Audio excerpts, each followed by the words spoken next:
हजुर हाम्रो सबमा के आइटम पाइन्छ सर र देखाउनुस् त।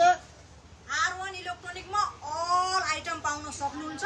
सानो आइटमबाट सुरु गरौँ है त। ल हेर्नुस्, यो रहेको छ आइरन, मिक्सर ग्राइन्डर, टोस्टर र एयर फ्राई, साउन्ड बारदेखि लिएर भ्याकुम क्लिनर, राइस कुकर र हेर्नुस् इलेक्ट्रिक प्रेसर कुकर पनि रहेको छ।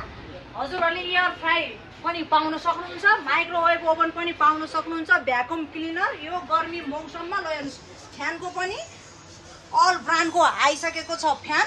यो रहेको छ चिल्लर र रेफ्रिजरेटरहरू पनि सब ब्रान्डको पाउन सक्नुहुन्छ। डिप फ्रिज रहेको छ, इन्फ्रारेड, इन्डक्सन कुकरहरू सब पाउन सक्नुहुन्छ। एलइडी र किचन आइटममा चिम्नी, एसीदेखि लिएर सबै पाउन सक्नुहुन्छ है। र हेर्नुहोस् कुलर पनि रहेको छ यो गर्मी मौसमको लागि। र यतापट्टि वासिङ मेसिन पनि लुगा धुनको लागि सब ब्रान्डको पाउन सक्नुहुन्छ। चाहिएमा सम्पर्क या टिकटकको मेसेजबाट अर्डर गर्न सक्नुहुन्छ। हाम्रो सब चाहिँ केटिएम महाबौद्ध र न्यू बानेश्वरमा रहेको छ। पानीको लागि ग्यास गिजर र इलेक्ट्रिक गिजर पनि पाउन सक्नुहुन्छ। र ग्यास चुलो पनि एभाइलेबल छ है। हामीमा किचन आइटमको ग्यास चुलो पनि एभाइलेबल छ।